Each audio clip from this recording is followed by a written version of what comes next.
नमस्कार, आज के इस यंगिस्तान की खास रिपोर्ट में आप सबका स्वागत है। आज हमारे साथ वर्ल्ड रिकॉर्ड होल्डर नागपुर के कार्तिक जायसवाल जी जुड़े हैं, जिन्होंने सिर्फ एक ही घंटे में 3,331 पुशअप मारकर एक नया विश्व विक्रम अपने नाम किया है। तो जाइए जानते हैं उनसे कुछ खास बातें। सबसे पहले सर आपको ढेर सारी शुभकामनाएं और थैंक यू। काफी अच्छा लगता है कि आपके कारण नागपुर का नाम काफी रोशन हुआ है। तो सर जैसे कि ये विश्व विक्रम पहले ऑस्ट्रेलिया के डैनिल स्कैली के नाम पर था और आज वो विश्व विक्रम आपके नाम पर है, तो आपको कैसा महसूस हो रहा है सर?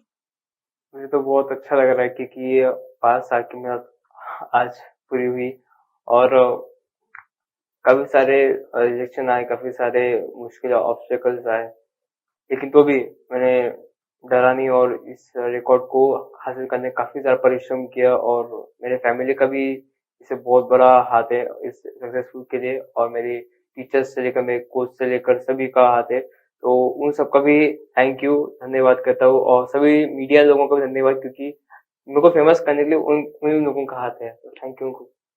सर जैसे आपने बताया कि आपका पेरेंट्स का बहुत सपोर्ट रहा, हम्म, लेकिन जब आपने अपने पेरेंट्स को बताया कि आपको इस फील्ड में आप करियर करना है, क्योंकि बाकी बच्चे डॉक्टर और इंजीनियर जैसी फील्ड की तरफ बढ़ते हैं हम्म। और आपने काफी अलग फील्ड चुनी, तो कैसा रिएक्शन था उनका? देखिए, हर माँ बाप की एक इच्छा होती है कि वो दूसरे के बच्चों को देखते हैं कि नहीं ये आगे सामने पड़ोसी का बच्चा 90% अचीव कर रहा है, वो डॉक्टर बन रहा है, उसका उसका फ्यूचर अच्छा हो रहा है। बट देखिए, हर बच्चे का फ्यूचर डिफरेंट होता है, टैलेंट डिफरेंट होता है, सोच डिफरेंट होती है। तो मैंने भी उसी थिंकिंग को लेकर मैंने अपने आप को समझाया कि कार्तिक नहीं, मुझे भी ये करना है, लेकिन मेरे पेरेंट्स का मेरे थिंकिंग के प्रति बहुत बड़ा ये सजेशन था कि नहीं, तू डॉक्टर बन। मेरे पापा का ये सपना था कि मैं आईपीएस बनूं। मम्मी का सपना ये था कि सॉफ्टवेयर इंजीनियर बनूं। सिस्टर का सपना तो कुछ अलग था। मेरे मामा मामी का सपना ये था कि मैं फार्मास्यूटिकल कंपनी में जॉब करूं, कोई अलग जगह अच्छा जॉब करूं। सबका अलग अलग ओपिनियन था, कोई कुछ बोलता था, कोई कुछ बोलता था। और जब भी मैं फैमिली फंक्शन में आता था तो लोग मुझे यही टॉन्ट मारते थे कि कार्तिक तू वो नहीं करता, तू ऐसा नहीं करता, तू मुझे करता है, ऐसा करता है। लेकिन बोलते ना, जब करने की इच्छा हो तो इंसान हर चीज से लड़ जाता है, फैमिली से लड़ जाता है, और मैंने वही किया। एक ही जगह फोकस किया और उस टारगेट को अचीव किया मैंने, बस।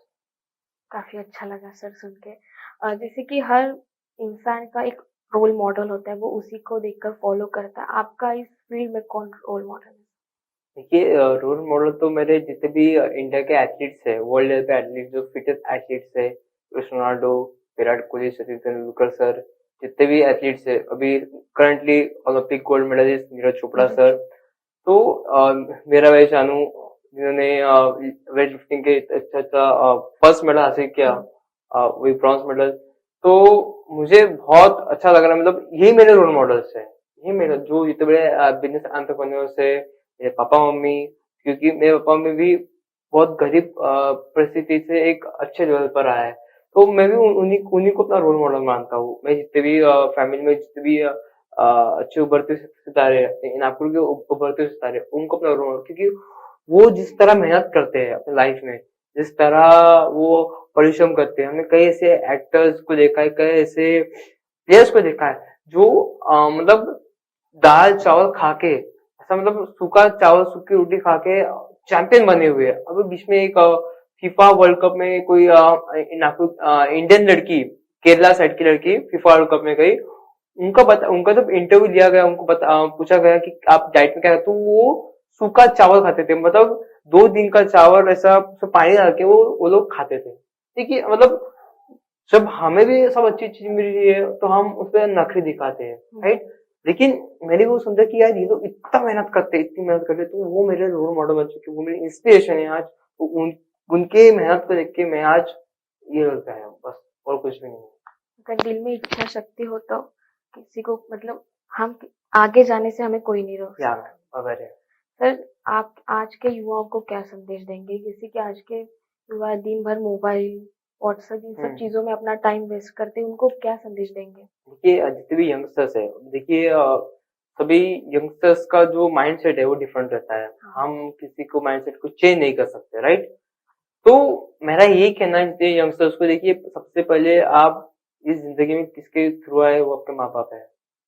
आपके माँ बाप बहुत इंपॉर्टेंट होते हैं लाइफ में, दोस्तों से ज्यादा माँ बाप इंपॉर्टेंट होते हैं। मैं भी अपने लाइफ में अपने पेरेंट्स को बहुत इंपॉर्टेंस देता हूँ, दोस्तों को कम। मैं लाइफ में एक ही दोस्त है गाइस, इतने पूरे स्कूल लाइफ से कॉलेज लाइफ में आज वर्ल्ड रिकॉर्ड होने के कारण भी मेरा सिर्फ एक ही दोस्त है। हाँ, जिस दिन मेरा वर्ल्ड रिकॉर्ड बन गया उस दिन कम से कम 500 दोस्तों के मैसेज आए, कॉल्स आए, ये हुआ वो हुआ, नहीं मतलब उनको भी अच्छा लगा कि मैंने ये किया। जो लोग मुझे बोलते थे कि कहते तू डम्बो है, राइट, मैं डम्बो समझते थे, तो उन्हीं का भी कॉल है, उनका मैसेज आया। तो देखिए मैं आपको एक ही चीज बोलता हूँ कि देखिए मोबाइल बहुत अच्छा है, इलेक्ट्रॉनिक सोशल मीडिया बहुत अच्छी है, लेकिन उसका सही इस्तेमाल करो, सही चीजों के लिए करो, फालतू चीजों के लिए मत करो जिस चीज से आपको भी नुकसान पड़े और आपके फैमिली को, आपके पापा मम्मी अपने सिस्टर को नुकसान पड़े।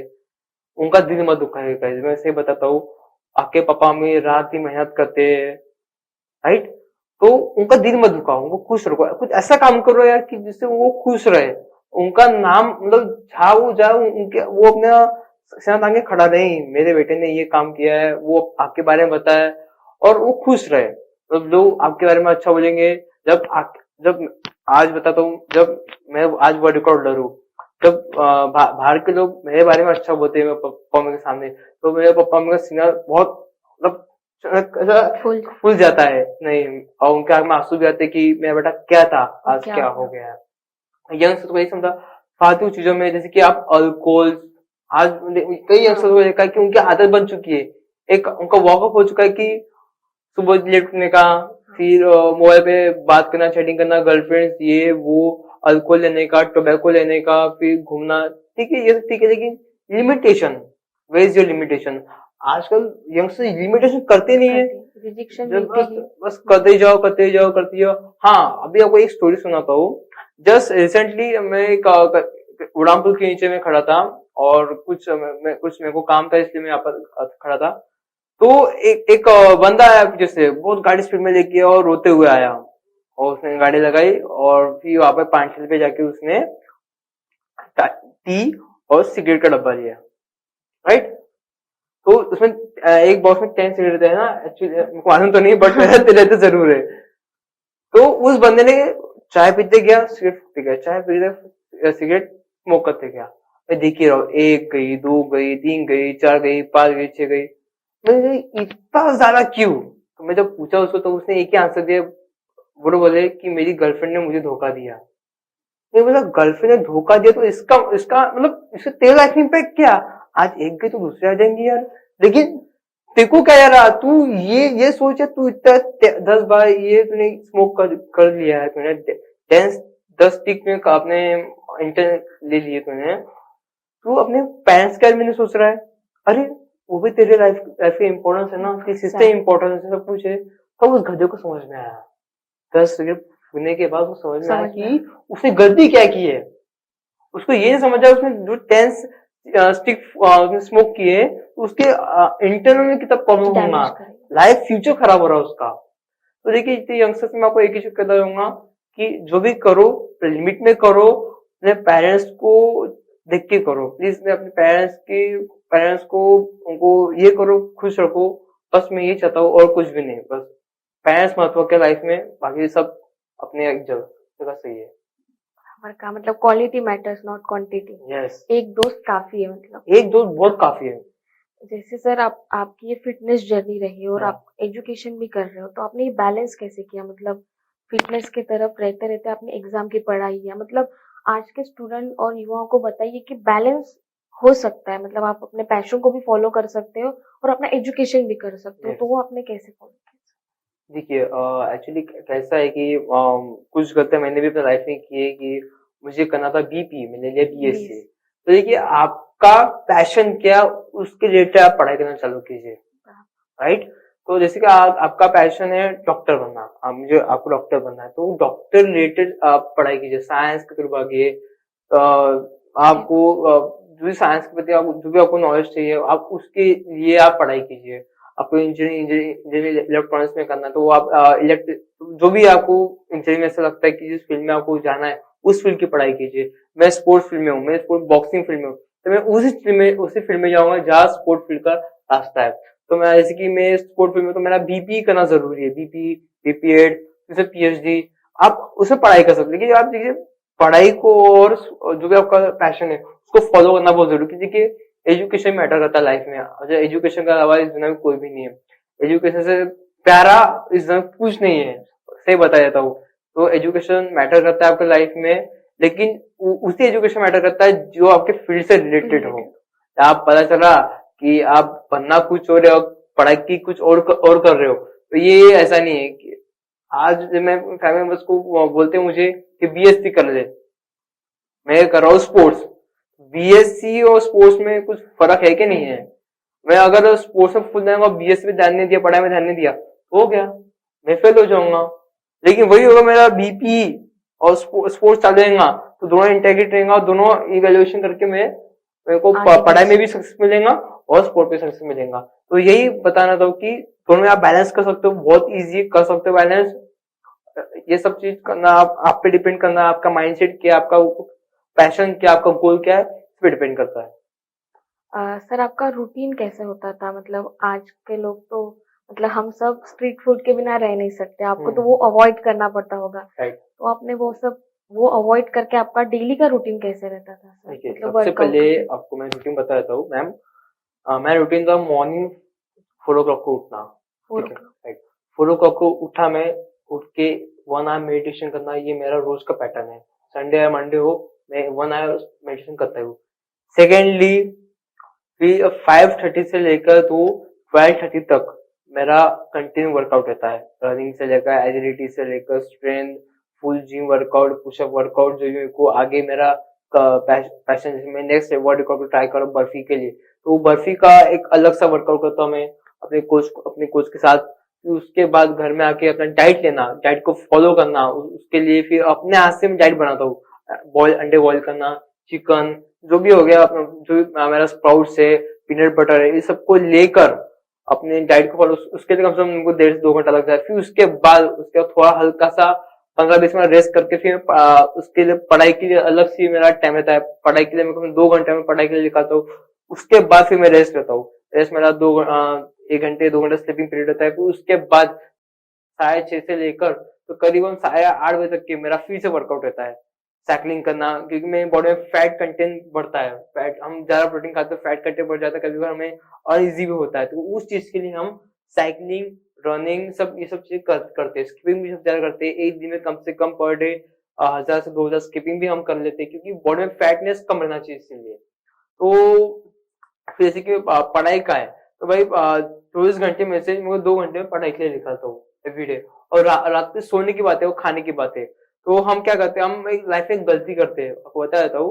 रात को हम 9 बज जाते, 10 बजे, 11 बज जाते तक सोशल मीडिया को कंटिन्यू यूज करते हैं। ये गलत है, ये टोटली गलत है। बड़े से बड़े एथलीट भी इस चीज को फॉलो नहीं करते। मैं आपको बताता हूँ, आप एक्सपीरियंस करके देखो, आप कंटिन्यू लगातार 1-2 घंटा मोबाइल यूज करते रहते हो, तो आप रेडिएशन का शिकार बनते हो।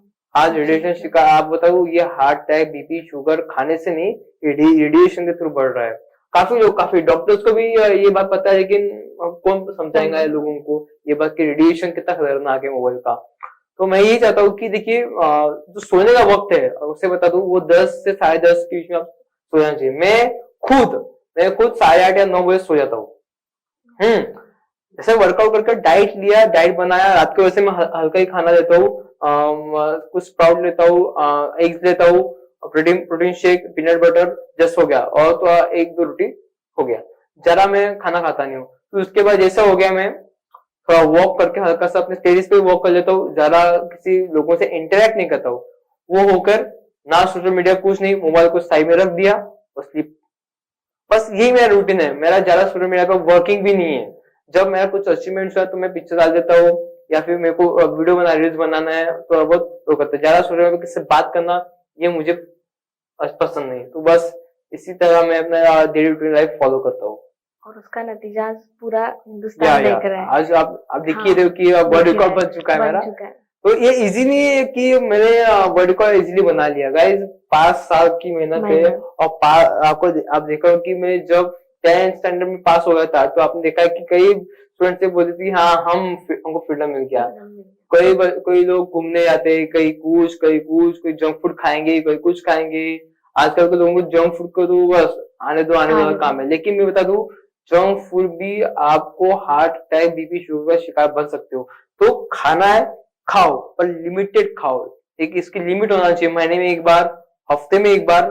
कि हमारा भी एक ऐसा रहता है, हमको चीट मील का एक रहता है, 7 डेज में एक बार हम संडे को चीट मील लेते हैं। उसमें भी हम हल्का लेते हैं चीट मील। तो उसके जैसे 7 डेज संडे को चीट मील लेके हो गया, मंडे को हम बस इंस्टेंट वर्कआउट करते हैं, जिससे वो चीट मील डाइजेस्ट हो जाए, उसके जो भी बैक्टीरिया जो भी है वो डाइजेस्ट हो जाए।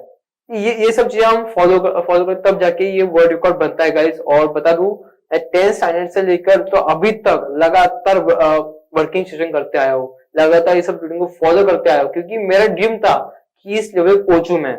तो 10th के बाद जो पहला रिकॉर्ड बना था, इंडिया बुक ऑफ रिकॉर्ड और एशिया बुक ऑफ रिकॉर्ड, तो पहला रिकॉर्ड था मेरा 770 ties within 44 second break किया था मैंने। वो भी मतलब इसके पहले, ये मेरा 4th रिकॉर्ड है, लेकिन इसके पहले 3 रिकॉर्ड मेरे रिजेक्ट हुए। आपको बताया हूँ, पहला रिकॉर्ड था स्केटिंग पर, मुझे नागपुर से मुंबई स्केट करना था, वो रिकॉर्ड रिजेक्ट हो गया, तो सफल नहीं हो पाया। सेकेंड रिकॉर्ड मैं स्विमिंग में भी बहुत अच्छा था, स्विमिंग में। तो स्विमिंग में मैंने किया कि मुंबई का जो लेक है 7 किलोमीटर का, वो मैं पार करूंगा। तो उसके लिए पर डे का 1 किलोमीटर तो 3 किलोमीटर प्रैक्टिस करता था स्विमिंग पूल में। कम से कम बता दू, सुबह 2 घंटा, रात को 2 घंटा स्विमिंग करता था मैं, इस सब चीज के लिए। ये भी रिकॉर्ड कैंसिल हो गया। फिर तीसरा था मेरा मेमोरी पावर पर, मैंने मेमोरी पावर पर रिकॉर्ड बना कोशिश की, लेकिन वो भी अनसक्सेसफुल रहा। फिर चौथा रिकॉर्ड मिला मार्शल आर्ट पे, जो मेरा पैशन था, मैं बचपन से करते आया, ये इस पे मैं सक्सेसफुल हो गया। देखिए कितना जरा संघर्ष हो गया, रिकॉर्ड कैंसिल हो, चौथा रिकॉर्ड में बनाया।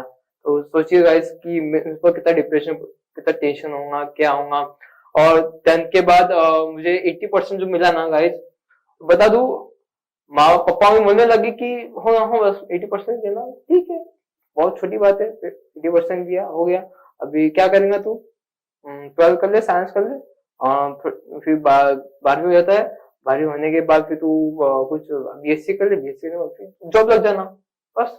उनकी वही सोचती है, हाँ, उनकी वही सोचती है, इंडियन पेरेंट्स की सोच, इंडियन पेरेंट्स की वो 90% ये सोचे, बच्चा जॉब पे लग जाए, खत्म कहानी, ठीक है, शादी।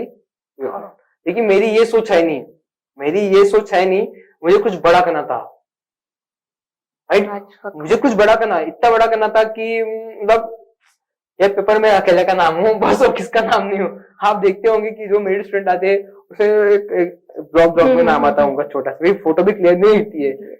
तो मेरा कुछ अलग ही था, या नहीं, मेरा नाम आएगा पेपर में, मैं अकेला राजा रहूंगा उस दिन का, मैं, सभी मीडिया मेरे पीछे रहेंगी, मैं जहां पर इंटरव्यू देने जाऊंगा। तो ये मेरा ड्रीम था, तो ड्रीम पूरा हो गया गाइस। आप बताओ, आज 15 जून के बाद मेरा कंटिन्यू शेड्यूल पैक है मेरे मीडिया के साथ, कंटिन्यू मैं इंटरव्यू देती रहो, और सुबह से लेकर, सुबह 9 बजे से लेकर रात को 9 बजे तक कंटिन्यू मीडिया के साथ मेरा इंटरव्यू पैक रहते हैं। तो ये गाइस 5 साल की मेहनत आज रंग लाती है। और बता दो गाइस, काफी सारे रिजेक्शन आए, स्पॉन्सरशिप रिजेक्शन, और क्या नहीं, आपको बता दो, अभी मैं इमोशनल हूँ अंदर से, बट मैं दिखाता नहीं हूँ। काफी सारे रिजेक्शन, दोस्तों की तरफ से रिजेक्शन आए, फैमिली कोई सपोर्ट नहीं कर पाया। मैं आपसे बताता हूँ, मैं 10 का जो फर्स्ट रिकॉर्ड था, उसके बाद हाँ थोड़ा बहुत स्टेबल हो गए पापा मम्मी, लेकिन फिर से वही नाटक, जो पापा ने इसने काम कर दिया, ये नहीं करता, फिर पढ़ाई नहीं करता, ऐसा नहीं करता, वैसा नहीं करता, बस वही उनके नाटक चल रहे थे। लेकिन तो भी मैंने बोला कि नहीं, प्रूफ तो करके दिखाऊंगा एक दिन कि मैं क्या चीज हूँ। आज करके दिखाया प्रूफ मैंने, तो अभी सब शांत है अभी सब शांत है। मतलब सैक्रिफाइस बहुत जरूरी है, बहुत सैक्रिफाइस मैम, स्टेज पर पहुंचने। और मैम आपको पता है कि कोरोना पीरियड आया था इस समय, तो 2 साल तो कोरोना में गुजर गए गाइस। बहुत, वो उस समय तो गाइस मैं जिम भी नहीं जा सकता था, और घर में फाइनेंशियल प्रॉब्लम भी थी उस समय, तो प्रॉपर तरीके का डाइट भी नहीं फॉलो, तो भी मैंने अपने आप को स्टेबल रखा और अपने काम पे फोकस किया। आपको बता दो, कोरोना पीरियड में भी मैं लगातार पर डे रोज का कम से कम 4 से 5 घंटे का वर्कआउट करता हूँ। मॉर्निंग वही रूटीन फॉलो, 4 बजे उठना, वर्कआउट करना, डाइट फॉलो करना, थोड़ा बहुत फाइनेंशियल कंडीशन लो होने के बाद में मैंने अपने डाइट को मेंटेन रखा।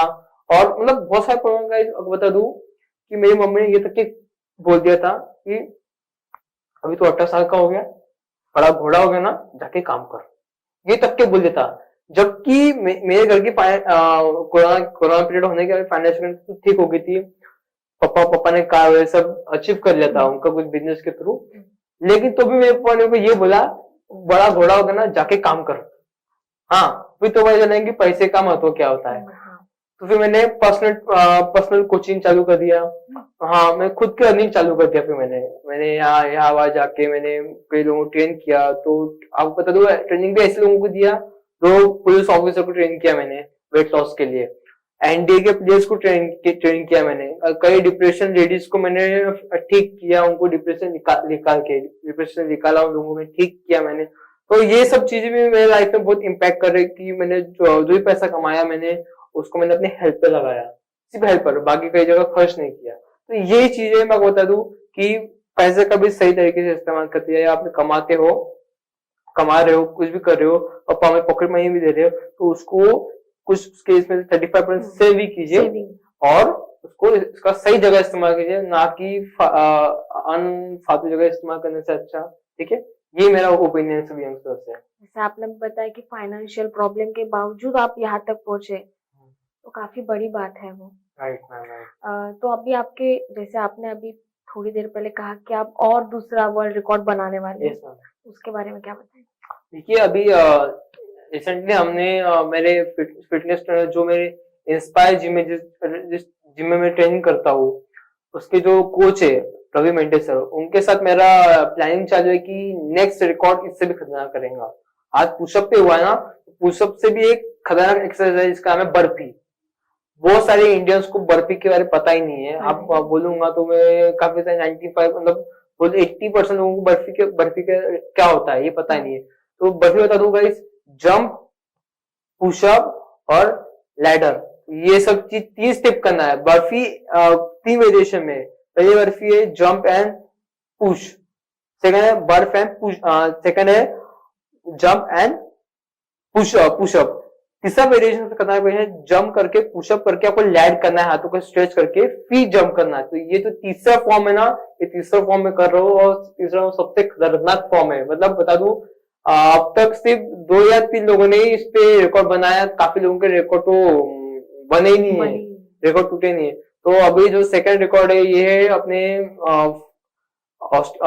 अमेरिकन मिस्टर जॉर्डन डेविड के नाम पर है। तो जॉर्डन डेविड एक बहुत बड़े ऑस्ट्रेलिया के बॉडी बिल्डर भी है, फिटनेस प्लेयर भी है, और बता दूं वो फुटबॉल प्लेयर भी है, और वो क्रिस्टियानो रोनाल्डो के साथ भी फुटबॉल खेल चुके हैं। तो काफी वो बड़े प्लेयर है, और उन्होंने उस रिकॉर्ड को हासिल किया है। तो मैं उनका रिकॉर्ड तोड़ने की कोशिश कर रहा हूँ। हमारी प्लानिंग चालू है अभी, और अगले 2 या 3 महीने के बाद भी ये रिकॉर्ड आपको अच्छे बड़े लेवल पे होने वाला है। और उसपे काफी सारे स्पॉन्सर से खुद ऑफर आ रहे हैं मुझे रिकॉर्ड के लिए। तो काफी बड़े लेवल पे रिकॉर्ड होगा, ये लाइव होगा पूरे इंडिया में, पूरे वर्ल्ड में।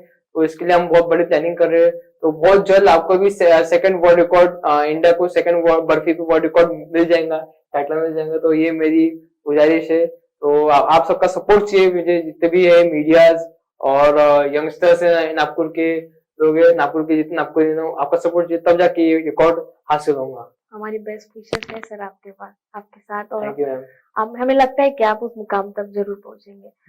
सर, जैसे कि आज के युवाओं को मतलब डॉक्टर, इंजीनियर, बहुत कुछ ऐसे बनना पसंद है, आपने यही फील्ड क्यों चूज की? मतलब आपको कैसे लगा कि मैं इसी में जाऊं और इसी में सफल बनूं?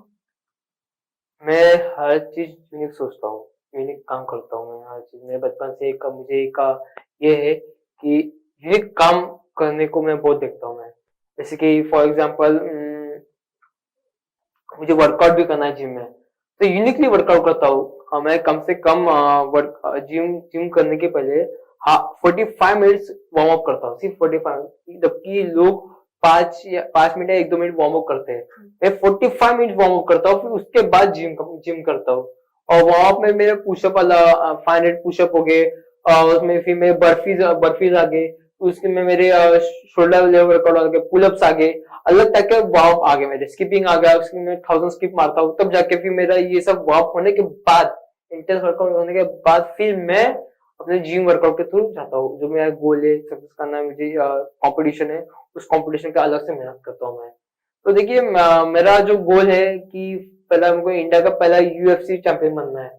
तो हाँ। ये अब तक बता दूं गाइस, इंडिया से बहुत सारे प्लेयर्स है, 2-3 प्लेयर्स है जो यूएफसी जा चुके हैं, लेकिन वो जीत के नहीं आ पाए, तो इंडिया को प्राउड नहीं दिला पाए, लेकिन गए गए उन्होंने प्रूफ किया कि इंडिया जा सकता है, विन होके नहीं आया। वो टाइटल बेल्ट जो रहता है यूएफसी का, जिसके लिए हर कोई, हर फाइटर बहुत मेहनत, कड़ी मेहनत करता है। तो बता दूं कि ये जो यूएफसी टाइटल बेल्ट अगर इंडिया को मिल गया तो इंडिया की शान और बढ़ सकती है बहुत, मतलब इंडिया एक अलग लेवल पे अलग ग्रो हो सकता है। तो मैं उस चीज के लिए ट्राई कर रहा हूँ, काफी सारा मेहनत कर रहा हूँ मैं, मतलब यूएफसी के लिए मैंने काफी मास्टर कोचेस भी मैंने देखे, और उनके थ्रू मैं अच्छा ओपिनियन ले रहा हूँ और कुछ गाइडेंस ले रहा हूँ उस चीज के लिए। तो यूएफसी के लिए अगले दो साल बाद में आपको बता दूं, ये कार्तिक जायसवाल इंडिया का फर्स्ट यूएफसी चैंपियन विदिंग रहेगा।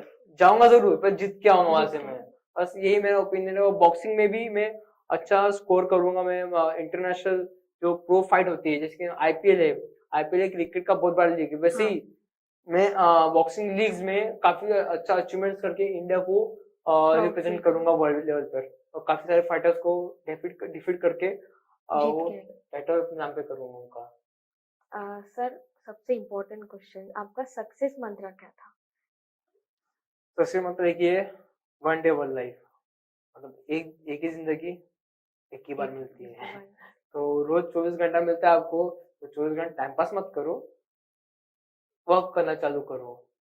यहाँ ये कहना है कि आपको हर एक मिनट, हर एक सेकंड आपके लिए इम्पोर्टेंट है गाइस। मैं बस ये बता दूं, टाइम इज मनी, टाइम पैसा है। तो मैं बता दूं कि मेरे लिए टाइम मनी मनी की तरह है, मैं टाइम मेरे रिस्पेक्ट की तरह है, मैं टाइम का बहुत रिस्पेक्ट करता हूँ।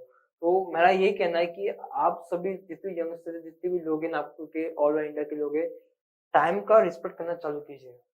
जरूर आपको कहीं पहुंचना है तो देखिए, आप लेट भी हो गए, ठीक है, उसपे सॉरी बोल सकते हैं, लेकिन आप जानबूझ के लेट हाँ, नहीं कर रहे हो, ये आपकी आपकी गलती है, गलती। ये गलती आपकी है। तो टाइम का फॉलो करो, रिस्पेक्ट को देखो, अगर आप टाइम की रिस्पेक्ट करोगे ना, टाइम टाइम आपकी रिस्पेक्ट करेगा। मैं बता रहा हूँ, ये दुनिया आपकी रिस्पेक्ट करेंगे, आप टाइम की रिस्पेक्ट करो, क्योंकि जितने बड़े व्यक्ति है ऑन्टरप्रेन्योर से, जितने बड़े बिजनेसमैन बड़े बड़े, ये लोग टाइम की रिस्पेक्ट करते हैं। इनके पास हर एक सेकंड का प्लानिंग रहता है कि मैं हर एक मिनट में मैं क्या करूंगा, क्या नहीं करूंगा, क्या करना है मुझे, इस सब का ब्लूप्रिंट रहता है उनके पास। हाँ। तो वैसे ही आप अपना एक ब्लूप्रिंट निकाल के रखो, जिससे आप अपनी 24 घंटे की प्लानिंग करो कि आज मुझे क्या करना है, कल मुझे क्या करना है।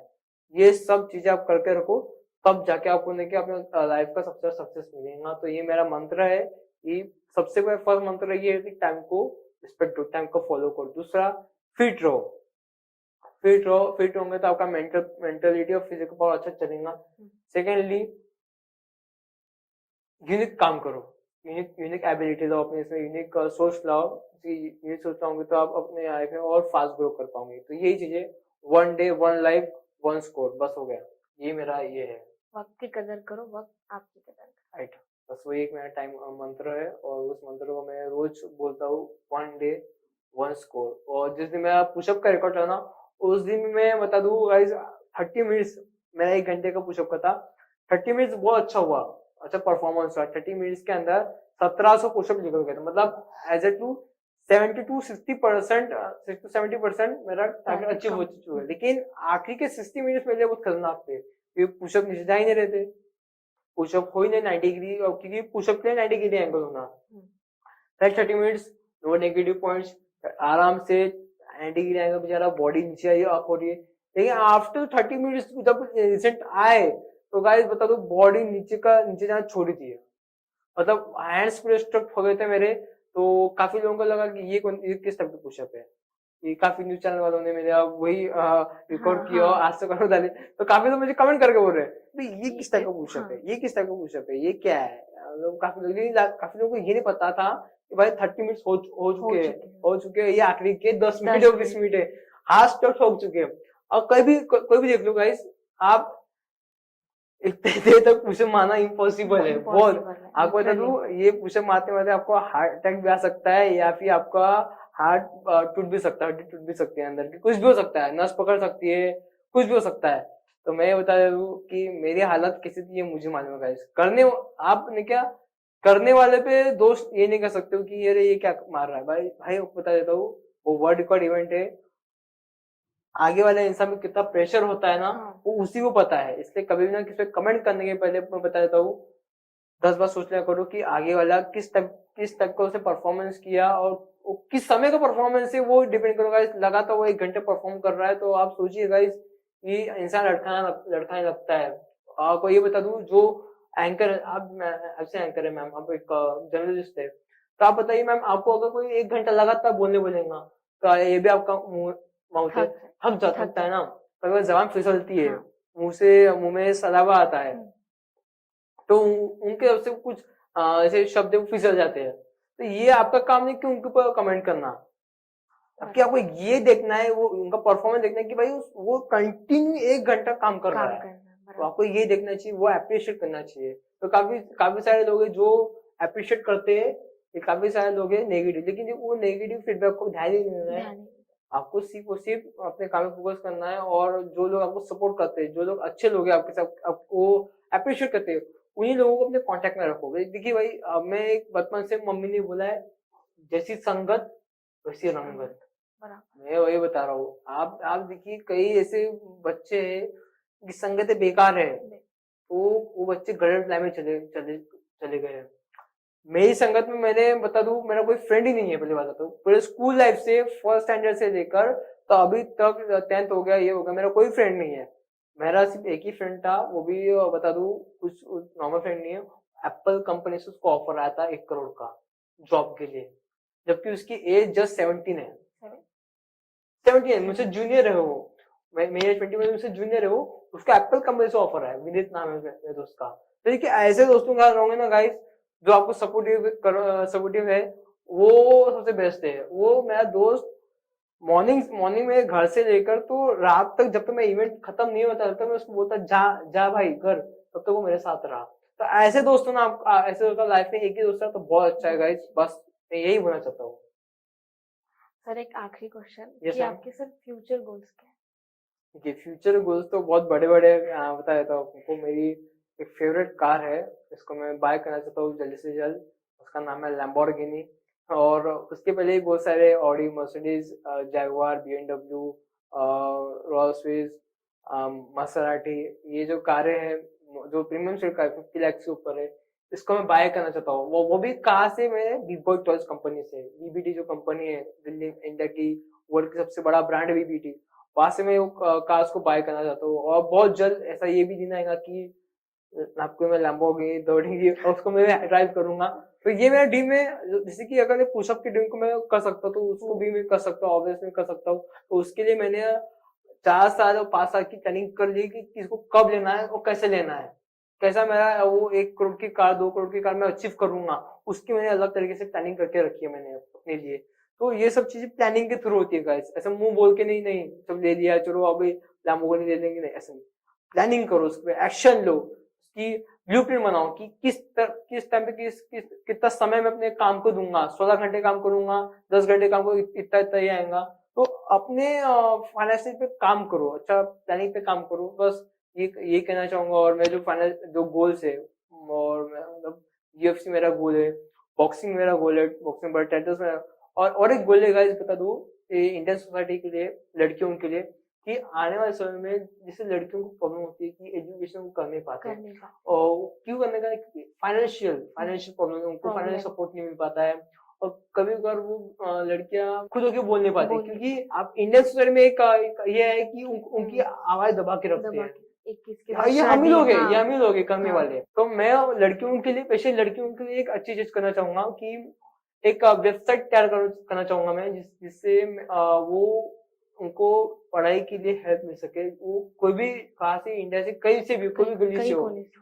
अगर मेरी वेबसाइट में अप्लाई करके वो हमारे कंपनी को हेल्प मांग सकती है कि मुझे ये कॉलेज में पढ़ाई करना है और मुझे इतनी फाइनेंशियल प्रॉब्लम हो रही है, तो हम उनकी फीस, मैं अपनी तरफ से उनकी फीस भरूंगा। जो भी, ना सिर्फ एजुकेशन, स्पोर्ट्स के लिए भी, हर चीज के लिए उनको बिजनेस ओपन करना है खुद का, तो मैं वो भी चीज पे उनकी हेल्प करूंगा। ये भी दिन आएगा कि मैं इंडियन सोसाइटी की लड़कियों के लिए भी काम करूंगा, सभी के लिए, बॉयज के लिए भी, लेकिन स्पेशली लड़कियों के लिए मैं ये काम करना चाहूंगा। क्योंकि बॉयज कर लेते हैं, बॉयज जॉब कर लेते हैं, लेकिन बता 24 आवर वो नाइट शिफ्ट भी कर सकते हैं बॉयज, लेकिन लड़कियां नहीं कर पाती है गाइस। क्योंकि आपको मालूम है कि कुछ लोगों की सोच बहुत खराब है इस देश में, देखा है मैंने। नागपुर तो सेफ है, नागपुर में सेफ है, नागपुर में आप लेट नाइट वॉक कर सकते लड़कियां, लेकिन मुंबई दिल्ली ऐसी सिटीज नहीं में कर पाते, और कई जगह ऐसे इलाके वहाँ लड़कियां बाहर निकल नहीं नहीं निकल सकती है। पाते। तो मैं उन लड़कियों के लिए कुछ ऐसा करूंगा जिससे वो सेफ भी रहेंगी और अपने हर ड्रीम को अचीव कर पाएंगी। ये मेरा सपना है और इसको बहुत जल्द मैं करने आ रहा हूँ। बहुत जल्द मैं जब एक ऐसी वेबसाइट तैयार करूँ जिससे लड़कियों को और सभी लोगों को मतलब फाइनेंशियली जो भी प्रॉब्लम रहेंगी, जो भी उनको प्रॉब्लम जा रही है उनके करियर में, उनके अचीवमेंट्स में, अच्छा, उनको बिजनेस ओपन करना है। काफी लोगों को मैंने देखा है कि इंडिया में वो अपना बिजनेस ओपन कर रहे हैं, लेकिन वो फाइनेंशियली फाइनेंशियल कोई सपोर्ट नहीं कर सपोर्ट नहीं पाते। कर पाता है। तो मैं उनको सपोर्ट करूंगा, मैं ऐसे कुछ वेबसाइट बनाऊंगा, ऐसा कुछ ये करूँ तैयार करूंगा जिससे उनको अर्निंग सोर्स मिले और काफी सारे कुछ ऐसा हेल्प मिल पाए मेरी तरफ से। तो मैं जो भी मतलब मेरे जो ड्रीम्स है इसमें एक इंडियन सोसाइटी के लिए ड्रीम है, तो मैं जरूर करूंगा और बहुत जल्द मतलब सभी लड़कियों को सपोर्ट मिलेगा मेरी तरफ से। तो थैंक यू।